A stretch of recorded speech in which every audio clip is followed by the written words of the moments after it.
Okay, welcome everybody to the Happy Cynics, and this is Dr. K, along with the all-seeing eye dog, and we're going to talk about democracy and whether it can work. So, we were wondering, if you were to think about the United States today, which do you think it most resembles?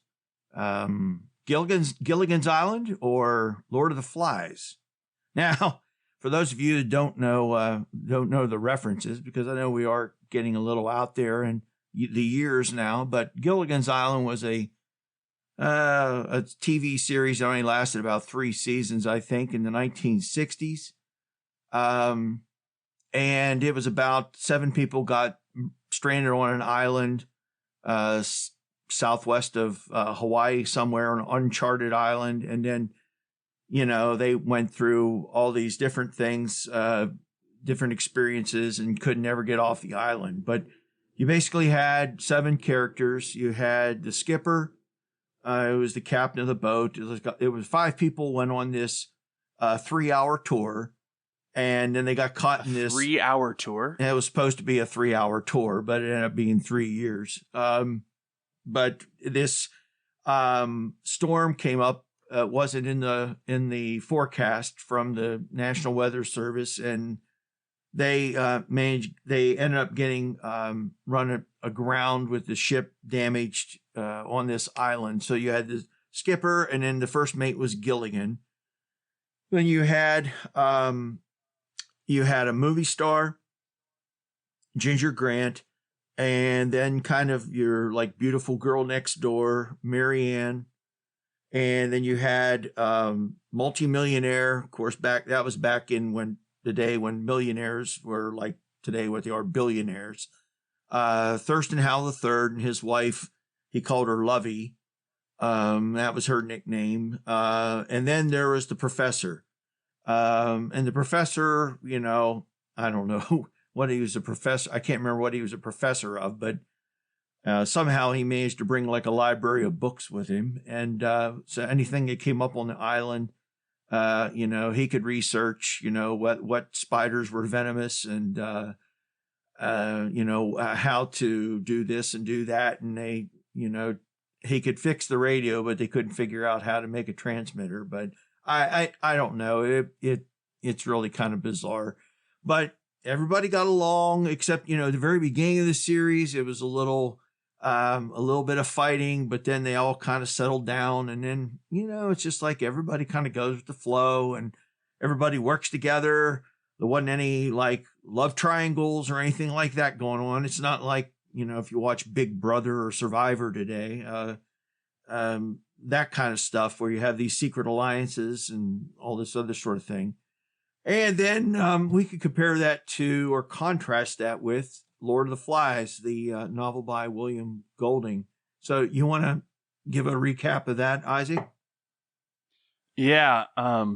So Lord of the Flies, for those of us who haven't read it, is about an airplane full of young adolescent boys that crashes on a deserted island. So kind of the same scenario as Gilligan's Island, except there's like, I don't remember how many boys. There's like 40 of them that are all stuck on this island here. And initially, everybody kind of gets along and things go smoothly until the boys start forming a gang. The choir boys do, I think. Yeah, the choir boys, who are kind of like the cool kids in this scenario. How times have changed. They form a gang that wants to control everyone on the island. And they end up, like doing some crazy things, ritual sacrifices, and, they murder people, and it gets really bloody and dark in this, island survival scenario. And then at the very end of the book, the boys are rescued, kind of like a little Deus Ex Machina thing where the ship comes out and rescues all the boys, and they look back on the island, and the Lord of the Flies is this pig that they killed, and placed its head up on a pike that they kind of worship as like a deity. And they call him the Lord of the Flies because he's always surrounded by flies because it's a rotting pig head. So it's not a fun book. No, and it gets criticized because it's not a bedtime story. That's for sure. It's meant to be like an analogy of, the state of nature, like Thomas Hobbes would have called it, and how like cultures form and authority, and it's sort of like it's supposed to be like a sociological analysis of like primitive cultures. It doesn't really do a good job of that. It doesn't do justice to those cultures. I mean, there's a lot of imagery of like face painting and tribalism, and it's it gets called sexist and racist and all those sorts of things, but it is an interesting analogy for, I think, culture at large in terms of how we've organized. Are we more of a Gilligan's Island scenario where it's just kind of, oh, well, we have our minor differences, but at the end of the day, everybody gets along? Or is it, well, unless somebody comes out of the ocean to come save us from ourselves, we're all going to murder each other? Yeah, because that's the interesting thing about Lord of the Flies is that the setting is during World War II. And early, like when the choir boys decide they become this band of hunters, and they become more and more barbaric as they start hunting game. And there's one boy that they nicknamed Piggy because I guess he's overweight. It wasn't because he ate too much, I guess. I don't know, but they call him Piggy. But he's the one that's trying to always be intellectual and analyze everything. And he's saying, oh, if the adults were here, they'd sit down and discuss it over tea and that sort of thing. It's a British, the boys are from England. Yeah, they're supposed to be like refugees from the Battle of London. Yeah, so they're supposed to be like, well, if the adults were, Piggy's like, if the adults were here, they would sit down. But at the same time, the adults are engaged in this global war, or at least all of Europe is, plus the United States and Japan too. And so are the adults are the adults any better than the boys? So there's a throwaway line like at the end of the book where the admiral comes and saves them. He's from the British Navy. Right. The question is, are the people that the admiral hunts really, is that any different than the hunting and killing of Piggy and the animals on the island? Or is it just a more sophisticated way of acting out the same primal instincts? So, the question, the theme that keeps coming up in that book is the boy who wants to preserve order amongst the boys. That's Ralph. And then the boy that's the head of the choir boys is Jack, I believe. Yeah, it's Jack and Ralph. Yeah, so, and there's a lot of interesting things that go on there because they kind of function like a couple in different ways where they're arguing back and forth and having these little squabbles. But Jack keeps saying that we need to follow the rules.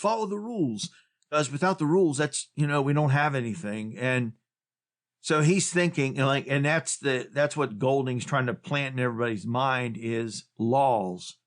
Laws are the only thing that separate us from animals. And if we get rid of laws, then we're just going to devolve back into, kind of just hunter-gatherers. So that, the question is, in Gilligan's Island is kind of an anarchy of at the opposite end where everybody, cares about each other so much, even the rich guy, and he's got his moments where he's trying to manipulate things. But truthfully, what's that guy's money going to do for him if they don't get rescued? Because it's not like they can actually take that money and do anything with it there on that little island. I think that's actually my favorite running gag of the show, is that the rich guy is always like, well, we'll have to build ourselves a villa and, not too close to the beach because that's where all the people are. The crowds are always there on a deserted island. Oh, and then there's the one where they decide to throw the annual Howl Cotillion, and then Skipper's invitation gets lost, like dropped, and then he thinks that he doesn't get invited, and then everybody else boycotts the party because Skipper wasn't invited. And so, I mean, there's a lot of fun we could have with that. But here's a question. Even with all that's going on in the United States and even other places in the world, the question is still, to what extent can democracy work or be sustained in a way in which it works? Does the nature of democracy have to keep changing to be able to be sustained going forward? So, obviously we have a republic, and so we're not dealing with pure democracy anyway, at least in the larger countries. But, is the average person to be trusted? I mean, even if somebody means well, are they going to make a good decision? There was one episode of Gilligan's Island where, I can't remember, maybe it was, anyway, it got into this argument about who the most beautiful woman of the three women is. And of course, Mr. Howell's defending his wife. And Skipper says that Ginger's the most beautiful. After all, she's a movie star. And then the professor takes up for Mary Ann. Well, then that leaves Gilligan to be the one judge. And so they were going to have a beauty contest, Miss Castaway.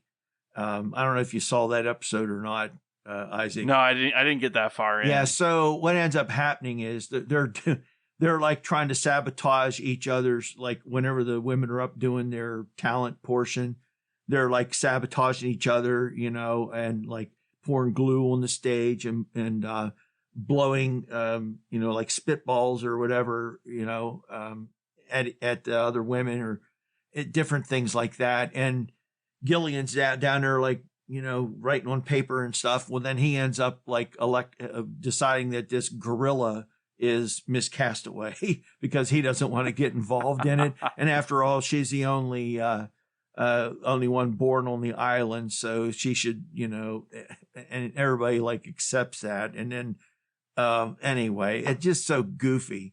But, Gilligan kind of reminds me of like a lot of voters, because, I have my nephew Lorenzo has been doing some data gathering for me, and if you look at like polling data and such, there seems to be the rule of thumb tends to be like with elections and people casting an intelligent vote seems to kind of go with like into thirds. You have a third of the people who know the candidates and know for whom they're going to vote. Okay. And they're pretty much paying attention. You have another third. There's a third of the people that don't even know the names of the candidates whenever they go in to vote. They're just pulling a lever based on party. They have no idea of even who these people are. And they're just, and then the other third are people that they can tell you about like whatever the one big issue of the month is, but they don't know anything else about other issues that are going on. And this is why a lot of media will tend to focus on a particular, if they elevate attention for one issue, it diverts that middle third of people away from other issues that are going on. Yeah, I wonder how. I would like to know when those statistics were taken, and if, because I'd imagine that the election of Donald Trump in 2016 changed those numbers. The most recent ones were from the midterm elections under Biden. The oldest ones were 2018 in the Trump midterm elections. Wow, I would have guessed that voter awareness was much higher due to the media attention on Trump. Well, here's the thing. The participation in the United States, and this comes from this actually comes from the United States Census Bureau on voting statistics. So this was from the 2022 midterm elections. Now, what's interesting is the United States lags behind a lot of other countries in terms of the percentage of citizens who are eligible to vote, who actually register to vote. But what went way up since the Trump presidency is the percentage of registered voters who actually showed up or who actually voted. That went all the way up to 94% in 2022, wow. Which is I know Republicans saw a 19% increase in voter turnout in the midterms, and Democrats saw a 25% increase in voter turnout. Yes, for registered party members. Yes, and I do want to think that going back to our first episode, I talked about changes and then how there's a learning curve that we have to go through. I've been doing some reading, and the founding fathers were kind of divided on whether elections should be by popular ballot or whether people should be elected by elites. And that's how we ended up with the Electoral College. And I don't want to shift our discussion into that per se. But here's the underlying question. How much can the average person be trusted to cast an intelligent vote? And if you say, well, gee whiz, most people don't pay attention, so we ought to have, so this was their notion, that basically the people of the state elect electors whom they want to represent them in the national presidential election.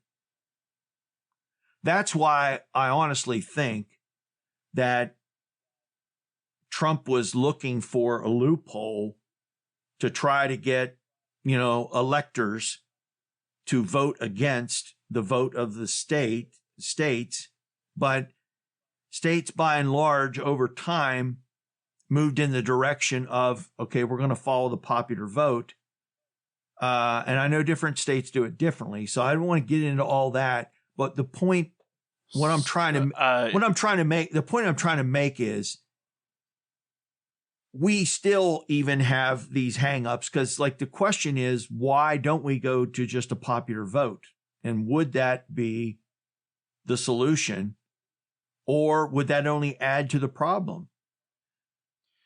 Yeah, well, I would like to pose a different question, which is, why do you think the average voter is so uninvested in our government?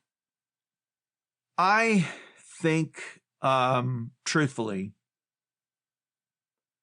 I just think that too many people, I tend to think more like Hobbes on this.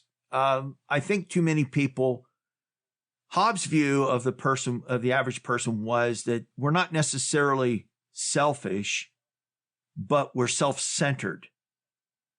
So basically, it's like the average person is like a bull in a china shop. We get focused on what affects me, my family, my town, my city, my state, whatever. And most people, it's not that they're not interested in what goes on elsewhere, even around the country, but how do you even start to try to even think about what life must be like? So just like the urban rural divide that we have in this country, I mean, I think there's a lot of urban people that have no inkling of what life is like on a daily basis for a lot of rural people. And I think the opposite is true as well. I think people live by a bunch of prejudices, and I'm not meaning prejudices in the sense that we just assume the worst about people, but just being unaware. I'm not sure I'm not sure how much confidence I have that the average person cares enough about their fellow citizens. And even if even if we do care, okay, so let me bring it around to this. The other part of this is that our thinking, I think, has been influenced. I don't want to say tainted, but influenced by capitalism. Now, what do I mean by that is capitalism is built on the principle of competition generates progress. So if everybody looks out for themselves, it'll all balance out in the end. And that's what we're taught to think. And we know economically that's partially true. It's not completely false, but it's not completely true either. But that's what I think a lot of it gets down to, Isaac. So I'll shut up here and let you respond. Yeah.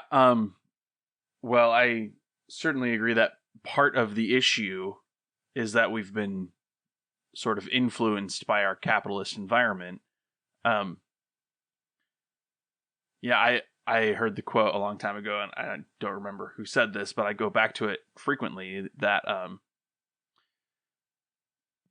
the human condition or human nature, which is a lot of what these conversations are going to come back to, is dictated by the material conditions in which humans find themselves. So within capitalism, you're saying a lot of our sort of worldview is influenced by this like competitive view. I would say that it, like, if we're going to go back to Gilligan's Island, the average voter is kind of like a Gilligan character, a little uninformed, kind of a dunce, but always a lovable idiot in some ways. Not because they're stupid, because I don't think Gilligan is really portrayed as stupid in the show. No. But just careless. And I think that Gilligan is careless because the skipper does everything for him. So Gilligan doesn't have to be invested. And I'm not saying like a Margaret Thatcher, the welfare state has made us weak and we need to just, everybody needs to just figure things out for themselves. What? But that because we've allowed capitalists and the ultra wealthy to make all of our decisions for us and make them kind of irrelevant, so much so that the government has very little say in how our workplaces are organized, and the average worker doesn't really have any power over their workplace, that most people just don't care because they don't see themselves as having a say even when they do. Yeah, I get that. I guess, I don't know. That's kind of it seems to me kind of a catch-22 in the sense that, do we say that, okay, so people's lack of interest, and I don't mean not interested at all, but I know, say you hear people talk about, well, we don't want New York or like California, New York, and Texas deciding all the national elections, and what's good for everybody in the country. And then even if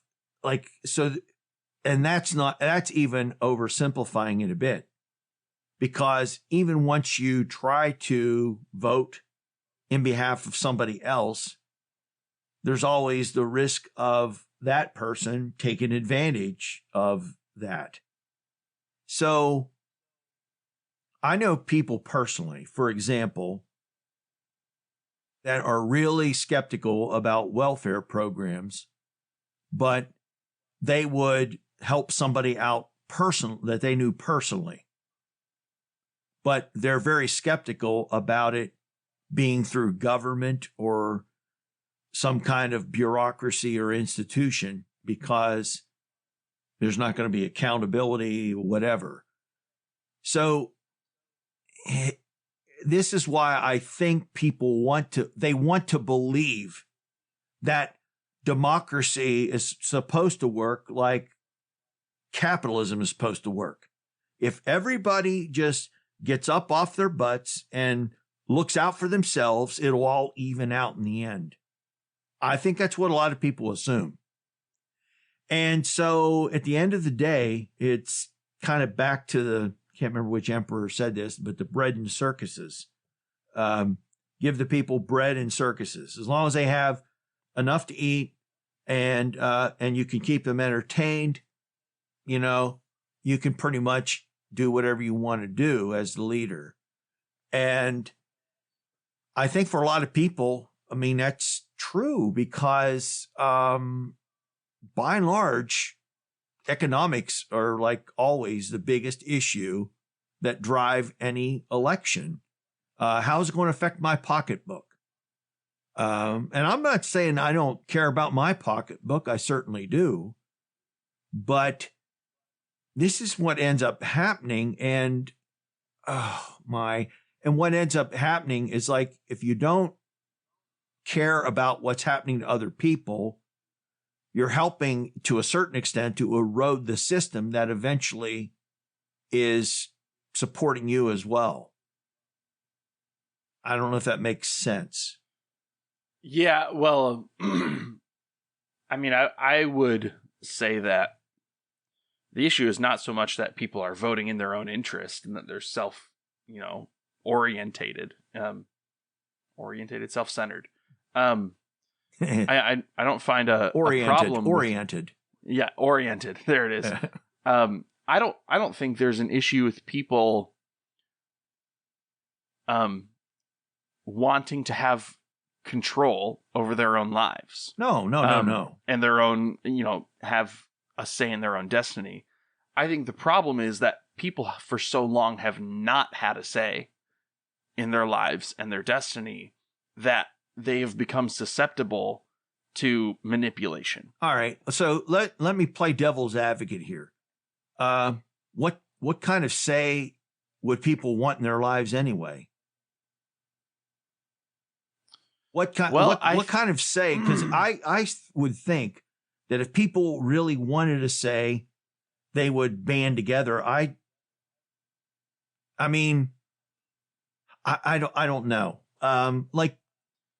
Why, if people complain, like, why wasn't anything done about the Wall Street fraud during the Obama administration? Well, do we ever pressure our elected officials and say, hey, if something's not done about this, I'm voting for somebody else? Do we care enough about it to make any difference? Or we say, that's just the way it is. I hear what you're saying, Isaac, but I'm not so sure that most people want to be bothered with the details, because a lot of it's more complex and complicated now. Like, how do you determine the tax laws for like retirement funds and things like that? How's the average person, like, what kind? Well, what kind of control? I'm not saying that people really care about that, but the type of control that I'm speaking about is not necessarily like bureaucratic, but rather control over one's labor. Okay. And how that labor is utilized. like what the products of labor do and how they are distributed. I think people care about that. I think people care about their craftsmanship, and I think that's generally the way people think that they leave their legacy is, well, this is the work I'm going to do. This is who I am.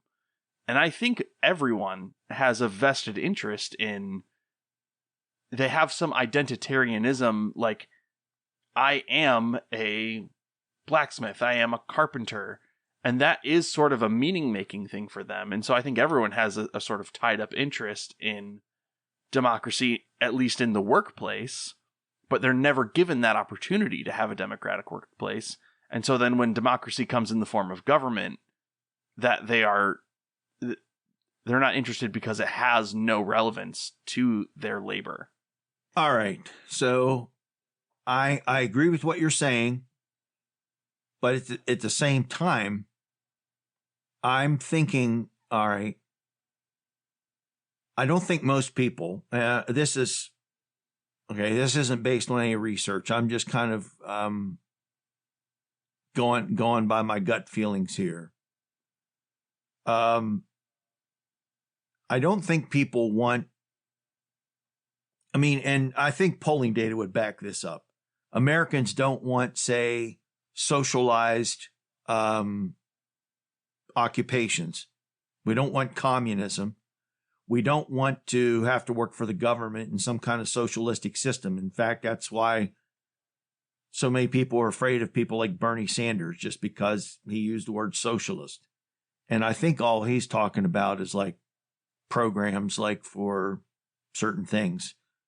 But that aside, I think what most people are looking for, the control that they want to have, is they want to have opportunities. All right, so we talk about the workplace. When I was a young engineer, just coming out of college, the marketplace was such where if you worked as an engineer somewhere and you didn't feel like you were being treated fairly, there were all kind of other companies looking for engineers. I knew people that lived like in the Baltimore, D.C. area, and they would quit, and you could pretty much almost like walk down the street and get a job at another place. Same thing was true in academia and other areas, but that's all drying up now. So it's like, I can't tell you how many articles like I've read, like even about higher education in general, that there are so many adjunct professors now that anybody who's a professor is pretty much afraid to, you're pretty much locked in. You don't have those choices anymore. You pretty much have to take what you're given, because you can't say, well, I quit and I'm going to go work for a competitor, because the competitor isn't hiring. Here's the thing, though. These same people that want to have opportunities to be able to pick from don't see how some of that can only be ensured through some type of government regulation of business. I don't think government creates opportunities, but the government has to make sure that there's some sort of equilibrium in order for capitalism to work. There has to be competition, and there can't be monopolies. Teddy Roosevelt understood this. It boggles my mind that we now have more and more people that have bought into the notion that it's okay if, like, you keep saying this, like how many businesses own how much of the commerce in this country, or just a handful of people have so much of the wealth. See, that's what limits opportunities for the average person. But how do you create? You have to enable people who can't compete with those people. You have to be able to enable them to compete. And there's only two ways to do it. You either have to give extra help to people that need it, or you have to pull the reins in on the people that have the control. And people that buy into this mentality that government shouldn't even be regulating business at all don't realize that they're actually shooting themselves in the foot. And yeah, so I think that brings us back to what I was trying to say earlier, which is I don't think people vote in their own interest enough. I think people vote against their interest because they see government as, well, less government good, more government bad, government and business bad. yeah, but therefore I'm going to vote against my economic interest. I think they believe they're voting in their interest. I think they're not voting based on what's going to create jobs on the other side of the country. Yeah, well, I'm also saying they shouldn't have to. So that's part of the other thing that I was trying to get to is, you talked about the rural urban divide, right? That there's such a gap in perception there, right? That right. You're talking about two completely different groups, right? But there's a lot more urban people than there are rural, right? And so that they kind of end up as a, like a totalitarian majority over the rural populations. There's this, and this is kind of a far right idea, but there's the idea of the national divorce, that we should all just, all the liberals get on one side of the border, all the conservatives get on the other, and we just split up the country again. Go back to the Confederacy. Well, yeah, that's what it is. It's a bunch of lost causers. The South will rise again. Yeah. For another, what was it, 3.5 years?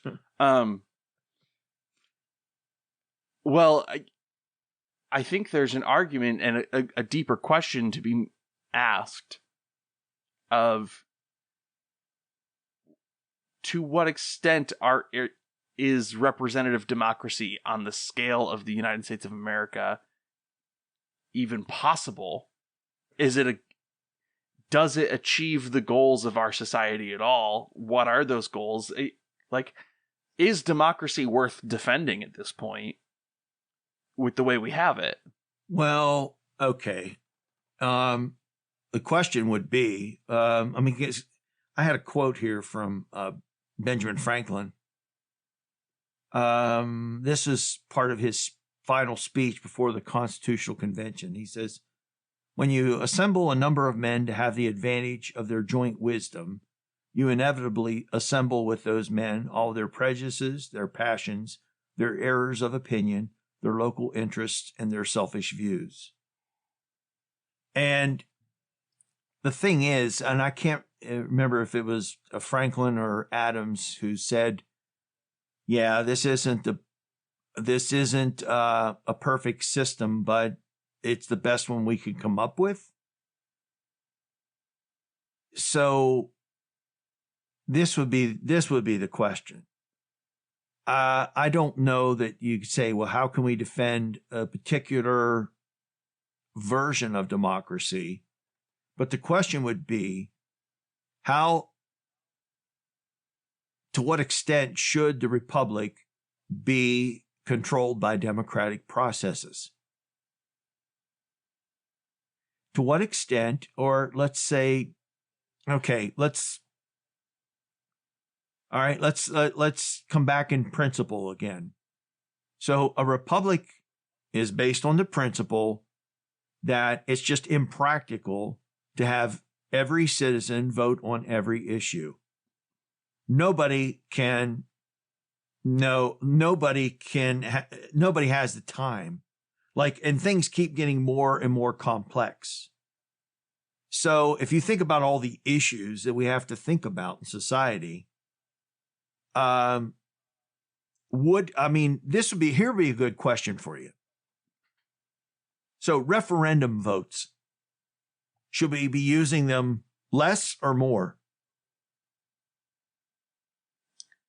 Because I think this gets at the heart of what I'm trying to, of the kind of ambivalence that I have here about this. I do think people should have control over their own lives, but yet to a certain extent, I'm not saying that government's like the parent and we're the children, but you have to hire, like, it's like the person who wants to defend themselves in court. And the person, it says the person who is his own lawyer has a fool for a client, is his own lawyer has a fool for a client or whatever. And so you need to have somebody, you need to be able to have somebody with some expertise to represent you and represent your interests. The question is now, what's the best way to go about that? And do we need to actually have, is that going to become a principle that's going to start factoring into more and more of our lives? Because, again, I mean, I understand, for example, like all the stuff that's going on with abortion. Okay, I'm not a fan of abortion, but you have states that are banning procedures that are used for more than just abortions. And now you have women who can't get proper care for other conditions that are not even tied to an abortion, simply because these procedures being used in abortions are being outright banned. There's no nuance there. There's not enough, and some of this stuff's going to referendum vote. I mean, all right. So I posed the question. Yeah, So what about it? Referendum votes? Good, bad, just the big things? I think bad. But I also would say that representative democracy is also generally bad. So let me defend my points here. And then I'd be interested in hearing what your alternative would be. Benevolent dictatorship or monarchy? So let's start with and these are just I'm forming opinions and thoughts as we go here. I'm not coming preloaded with all my ideas form. Right. We're getting some real dialectic, yes, form here on the podcast today. So with a referendum vote, like say on the abortion issue, I think generally that people should be allowed to govern themselves. Right. So then in a rural setting like the one I live in, abortion would almost certainly be banned. Right. However, and that's not just down to the rural setting. That's also, I live in a conservative part of the country. We were the first place in America to ban all forms of abortion following Roe v. Wade being overturned. So I know for almost certainly we would ban abortion again, given a referendum vote. The question is, who is being governed in that case? And this comes back then to the question of what is the purpose of the government at all? What is the state and what function does it serve? Because to me, abortion is really only harmful and relevant to those it affects. Mm-hmm. Mm-hmm. And I'm not sure that there's any argument to be made that the government could ethically enforce a protection for unborn children past a certain date without violating other personal freedoms.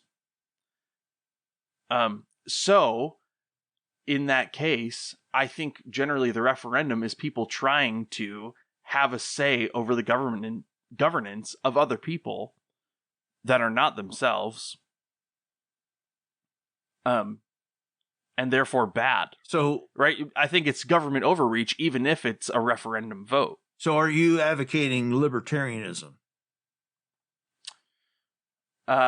It depends on what that means. Okay. I would want to be more specific. Okay, so I'm referring to libertarianism in the sense of John Stuart Mill, who basically argued that the only limit to a person's freedom should be when you are imposing harm or limiting the freedom of somebody else.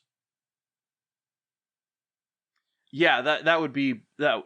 I would want to defend that point. I think that is that's something I could probably hang my hat on. And just to be clear, I don't want to be talking about the abortion issue in this episode because that's not what we're talking about. No. It's a good example of right. unenforceable laws.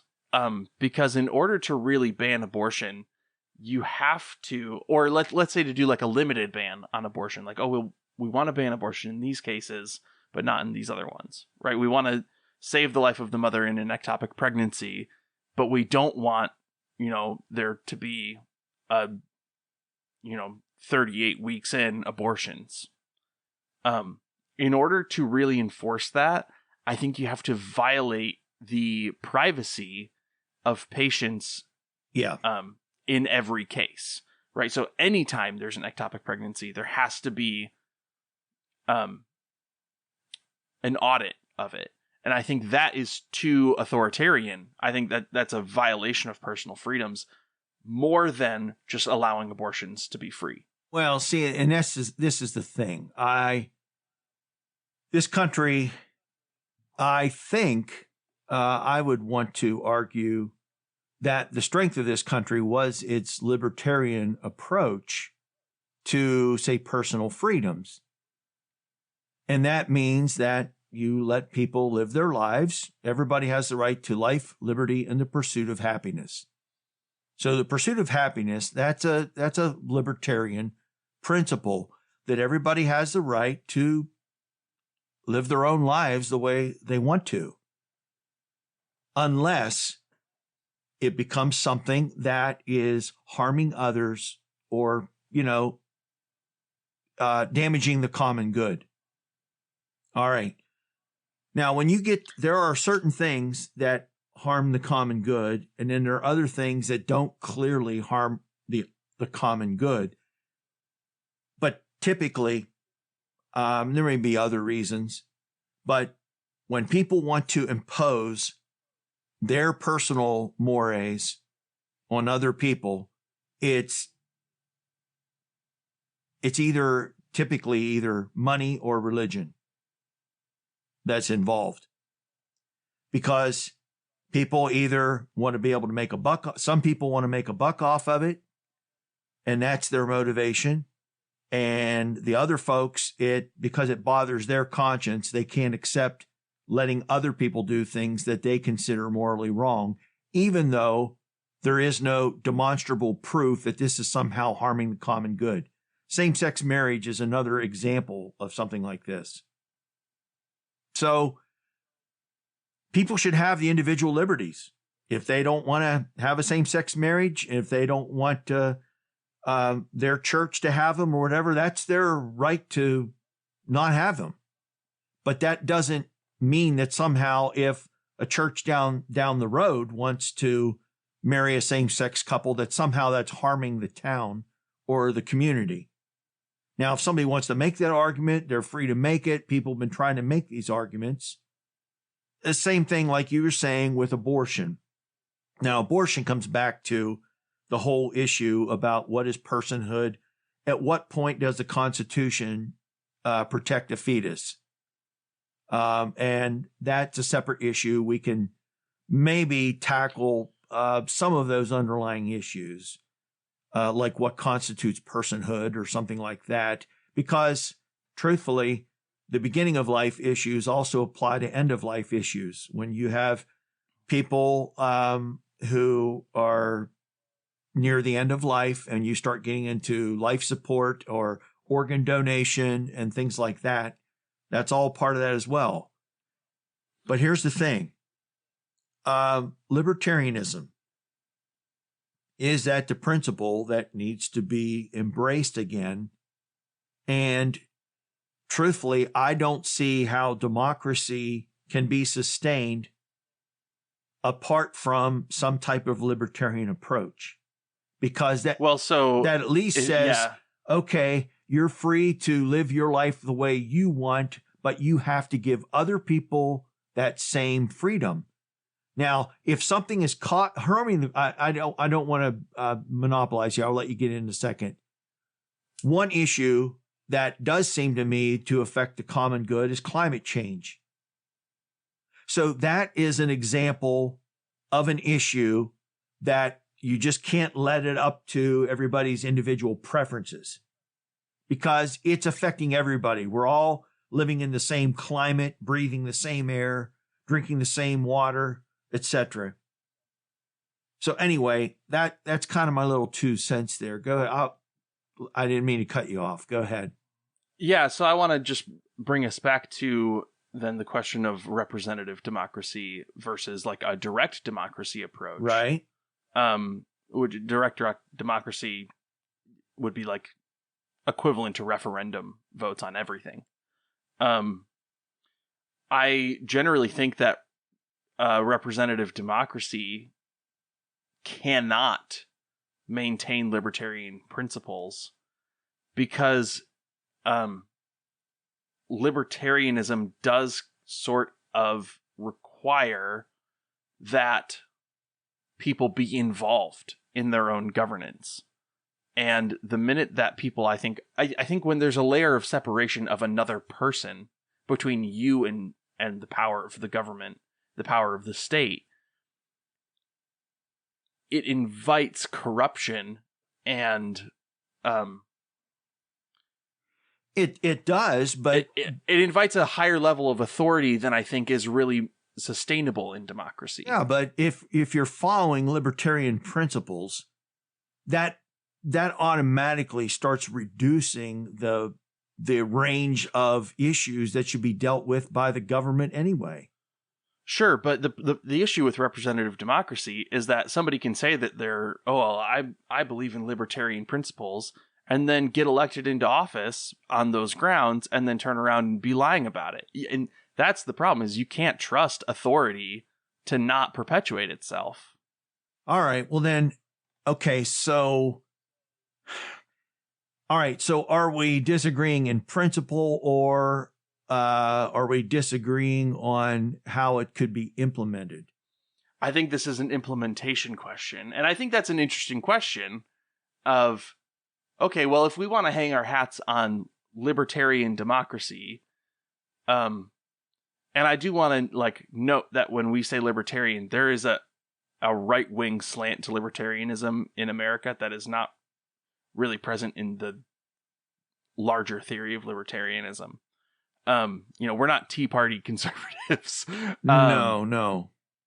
But no, if we're going to hang our hat on a libertarian democracy, how does it work? Yeah, but so like Tea Party conservatives are folks that they don't want to consider hardly anything as part of the common good.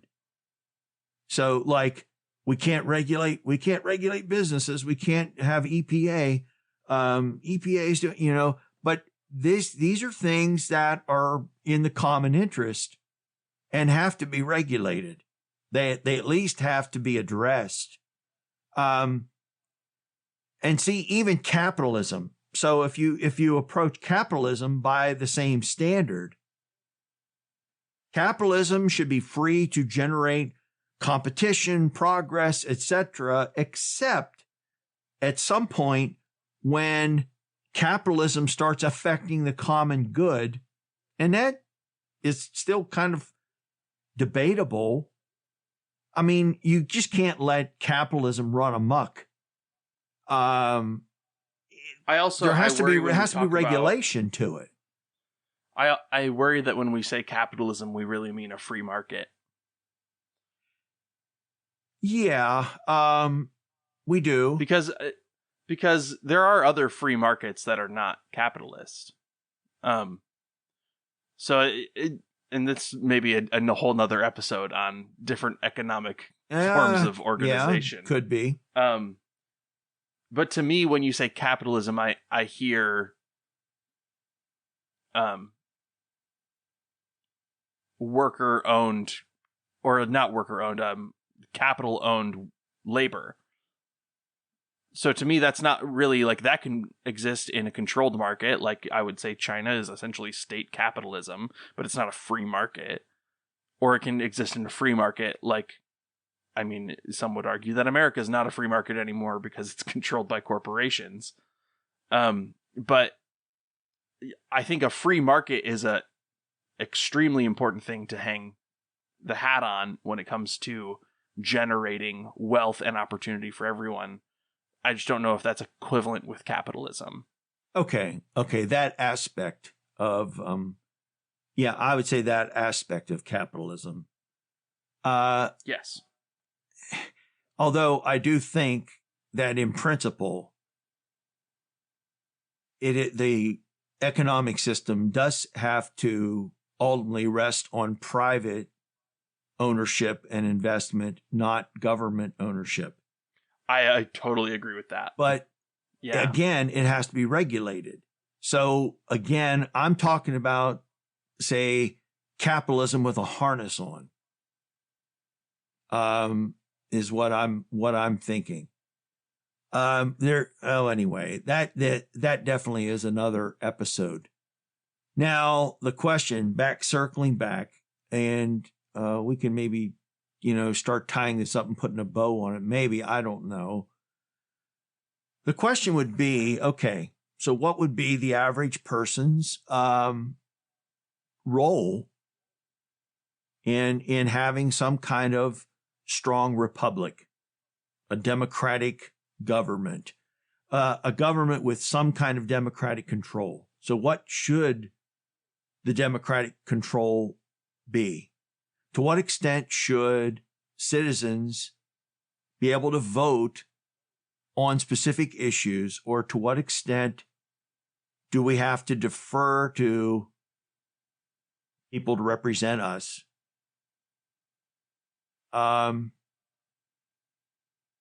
So it's just like when we talk about even like medical issues, I think people are willing to trust the medical profession, but only to a point, and then they want to step in and then say how it should be done. I find this a similar thing, say, in higher education, or even education in general. We let the teachers and the professors control the curriculum, but only to a point, because after all, we have some very wealthy people who would like to hear this talked about, and they care more about their ideas getting out there than whether, and once you are at a certain point of independence, you don't even have to be accountable to other people for your bad ideas. So if you don't have the wherewithal to monitor yourself and say, are my beliefs still justifiable? Are they defensible?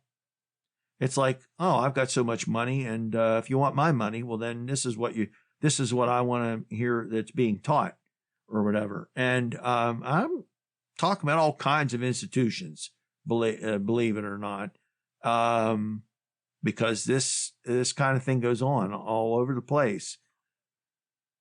I don't know. I mean, it's like, I remember when I was in seminary, a professor once said, be very wary of receiving gifts from people, because it's very rare, if ever, that a gift comes with no strings attached. There's always some sort of expectation that comes with it. And, and that's the thing. And then I keep coming back to this Nietzsche quote where he said, no price is too high for the privilege of owning oneself. And boy, oh boy, they say every person, has their price, but man, So what's the average? What's the average person to do? Yeah, what's our utopia here? I don't know. There's a utopia, but here's the thing. We need to have some way. I don't know if. Yeah, I don't think building in more levels of accountability is the thing. Yes, more bureaucracy. That's what our government needs. Yeah, no, that's not it. So I just wonder what's the difference between, and I don't know, to what extent the United States is representative of what's true in other countries as well. I mean, we keep talking about Europe. I keep thinking about Europe and such, but the more you learn from the news and seeing what goes on, I'm not sure that we're any better or worse off than some of those countries. Maybe except for the Nordic countries. Supposedly, they people seem to be happier and fewer issues and this and that. I don't know, but some of that may just come from a more homogenous culture. It may not be anything other than that. And maybe with the United States being, well, let's put it this way. We have, the United States is probably, I've seen statistics that religiously, the United States is arguably the most diverse country in the world religiously. And I think culturally, there would be a fair argument to be made there too, that the United States is one of the more culturally diverse countries in the world. But do we still want to be a melting pot, or do we want to let people kind of sift out into their own groups and let different groups function differently? Because even when we talk about the founding of this country, there was a big difference if you were living in a Quaker community or a Mennonite community versus living in an Anglican plantation town or something. There were differences. And so maybe we come back to states' rights or local laws. Maybe we need to have more localized government. And less federal government, except for like national defense, and I don't know. Well, so if I was going to build my own utopia, I think I probably would go that route of people can participate in democracy. And I think people would participate in democracy and be more informed and more engaged voters if their democratic choices directly affected their spheres of influence. Right? So if your democratic choice really does affect, your local library, your local school, your local workplaces, your local, if we're talking more on let's say like 100-person community level, then I think people are really invested in that sphere of influence they have. Oh, I absolutely agree. Go ahead. But I think the problem becomes when you start to extrapolate out of that people want their opinions enforced outside of their own little sphere. And even, part of the diversity of America requires that there's a level of tolerance of things you don't like. Absolutely. And I think people are really, that value, that cultural value of tolerance has been so attacked and neglected that I wonder if even people would tolerate within their 100-person sphere of influence, if people are going to tolerate differences in that scenario. But you have to. regardless, there has to be a level of respect for someone else's humanity. Yes. Yes. Um, See this, and I don't. yeah, go ahead. I don't know if I see that being a reality anymore for people. That like, oh well, I'm okay. You know, I don't like the LGBTQ community, but I'm okay with my neighbors being LGBTQ. I mean, you can't ask people to leave their homes just because their neighbors don't like them. Yeah. Well, but on the other hand, I think that if democracy is going to work, it has to start from the bottom up and not from the top down like we've got it now. I mean, we start our democratic interests nowadays with who's representing us rather than what issues affect my own community. And I think that is a bigger problem. Yeah, and I really do think that, here's the thing. When it comes to people's private lives, okay, then I think they ought to have, like I say, the principle of libertarianism. There are certain things that, like, for example, if I'm living in a city and I want to burn my leaves in the backyard, I can't do it where I live because it would create too much smoke for too many people, too many neighbors. If I lived in a more rural area, it may not be restricted, okay, because it's not going to affect that many people. And so they're not that concerned. Same thing with like firecrackers or whatever, say 4th of July. I know relatives that live in cities that all they can do are use sparklers. And it's just because there's so many people there, they can't take a risk of somebody starting a fire with some kind of stray, firecracker or something going off.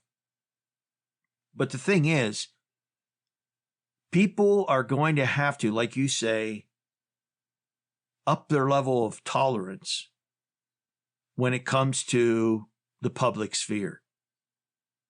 And we are in for serious trouble and a world of hurt if we can't get around that.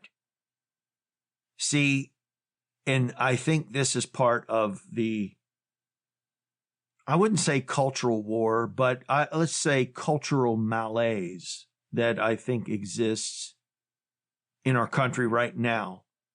And that's because there are cultural shifts going on. And there are a significant number of people who are no longer in the majority, but for many, many decades, well over a century, they were the majority.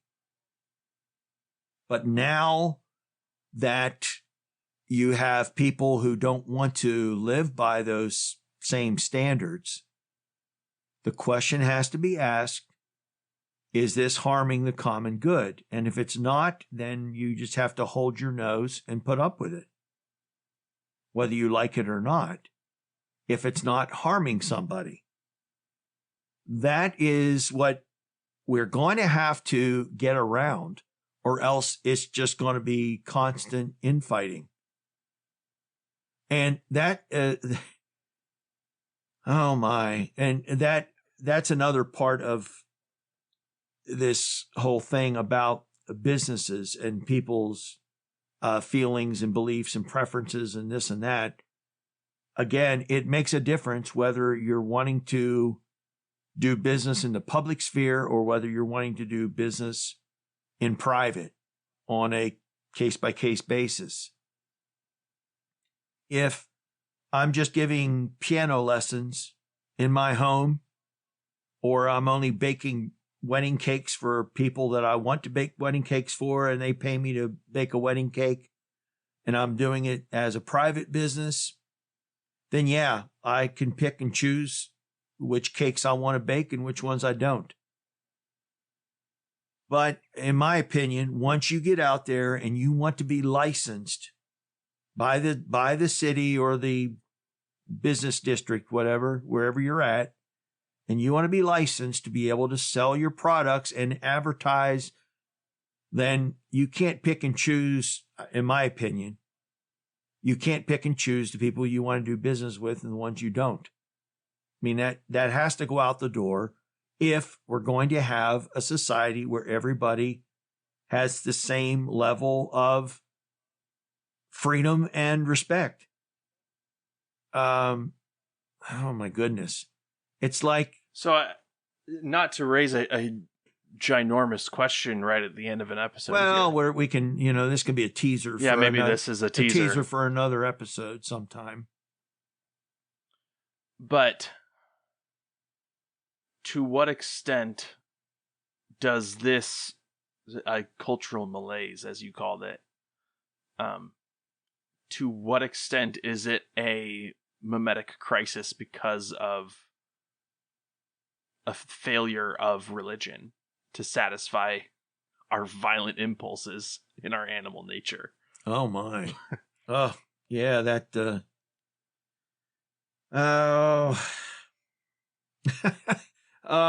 yeah, I don't know. And this is maybe that's just my read because that's my wheelhouse, right? Like that's what I'd think probably about. I might frame it differently, but we'd have to work through that to kind of unpack that a little bit. I think, but I do think that there is something to be said that previously in our society, those sorts of neighborhood level issues would have been resolved on like a court level or in the church, right? We would have worked these out in a formal setting to yeah. Okay. Here's my hot take. And I don't think we can do that anymore. All right. Here's my quick or hot take, however you want to characterize this. Okay. In my opinion, the United States, in its founding, was a more secular society. There were different religious groups, and they wanted freedom for everybody. And they came up with these principles based on, again, what is in the common good and allowing people to have their own personal freedom. In the 19th century, with the expansion westward, with the westward expansion, the entire Midwest was swept up in Christian revivalism and evangelicalism, and that's how we end up with the Bible Belt. This country became predominantly Christian in the 19th century. Now, that continued to dominate until probably the World War II era. Actually, even later. It started dropping off in the World War II era, and then after Vietnam, there was a resurgence back in the 70s and 80s.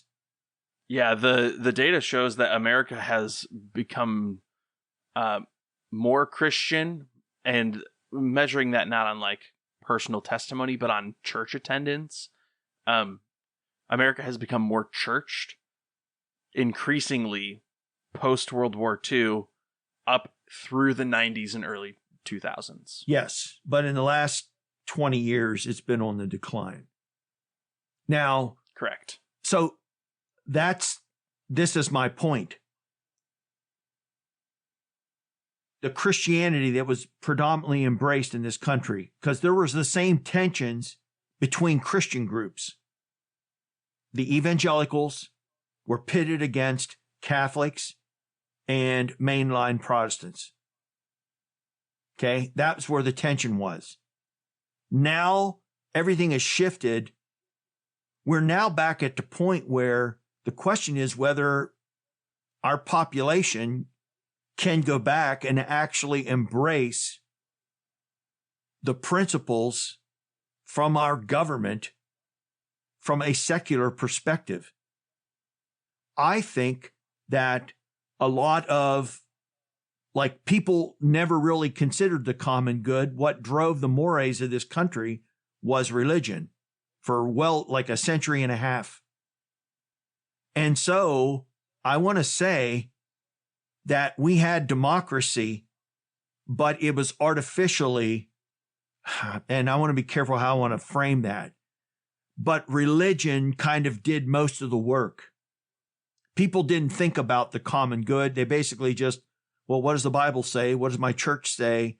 And that's how everybody thought about it. Well, now we've gradually, like even with postmodernism, even though people continue to embrace faith, it's much more personal and subjective.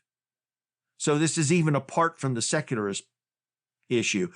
I wouldn't say this, even in the past, those decades we're talking about where Christianity was on the rise, it's a more secular type of Christianity because it's become more and more personal, like independent churches, like denominationalism has been decreasing like since the 1950s.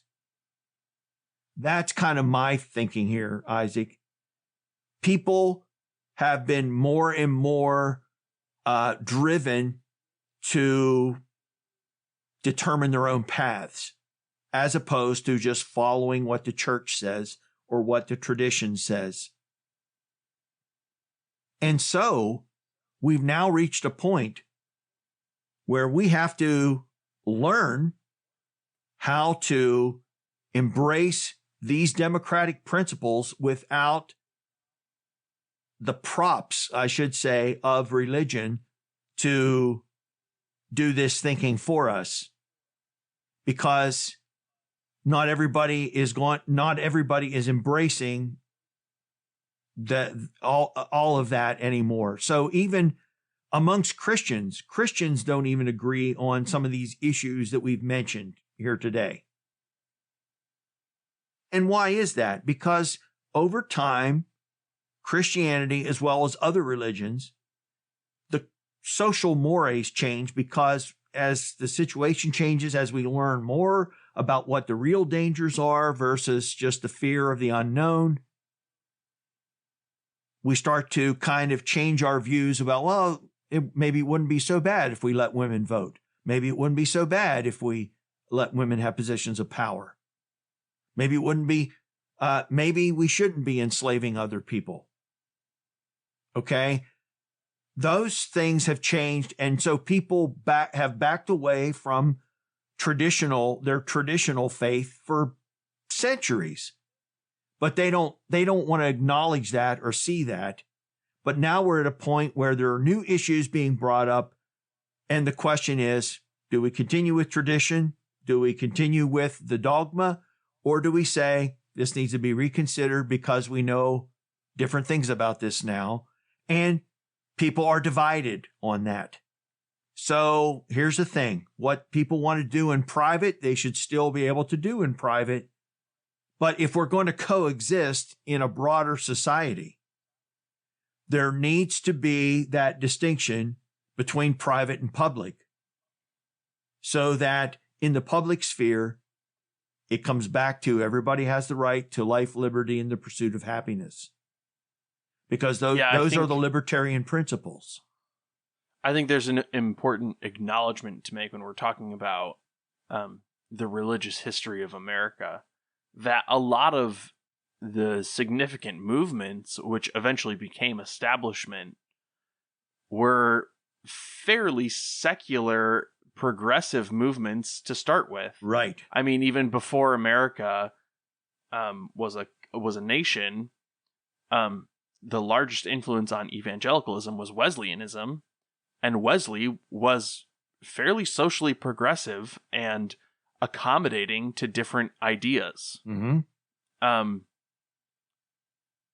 And that's a take that's probably too deep for the closing of an episode, that we need to do a whole episode on how Wesley thought. But evangelicalism in America started as an abolitionist movement. Mm-hmm. Yes, absolutely. And it was a socially progressive movement.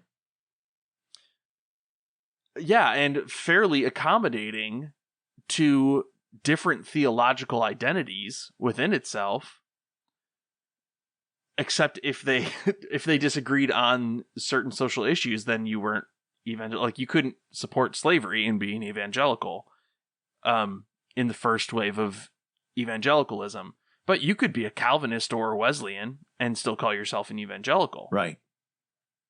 So there's a lot of nuance to how those movements become part of the establishment and part of, well, I would identify them as part of the problem. Well, that's happened throughout history. And this is why Jesus said, you have to put new wine into new wineskins. At a certain point, the old wineskins will not stretch anymore. And once they become like, it's like progress has to take place with certain like waves of expansion. And so there needs to be a new wineskin for that type of Christian faith. And that's another discussion, but that's kind of where I see this whole thing going. I do think there's a learning curve. I do think that with the internet, there's the opportunity for people to become more informed. But at the end of the day, this business of, I don't care whether we're talking about religion or social economic standing or urban, rural, whatever, Democrat, Republican, we have to embrace the principles of tolerance and respecting the freedoms of other people, not just rights, but the freedoms of other people. Because without giving people a certain basic freedom, the concept of rights is meaningless. A right only has content or substance to it if there's actual freedom there. But anyway. So are we Gilligan's Island or are we Lord of the Flies? And which direction are we heading? Where should we be heading?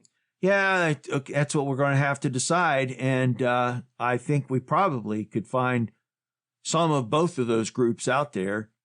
But hopefully we can find some kind of, again, reasonable middle ground that acknowledges our selfish inclinations, but at the same time doesn't become so idealistic that it's just theoretical and then can't work in practice.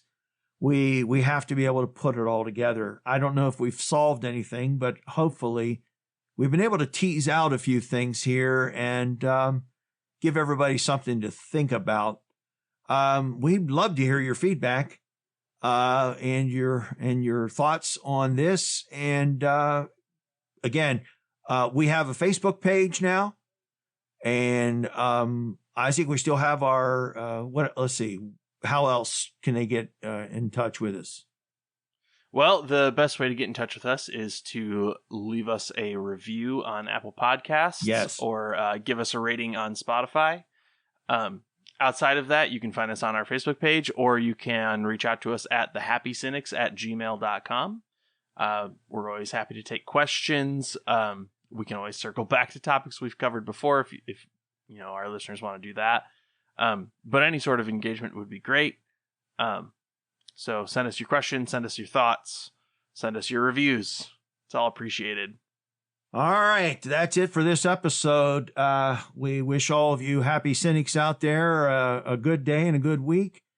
And don't be too cynical, but be all the more happy. And have a good day.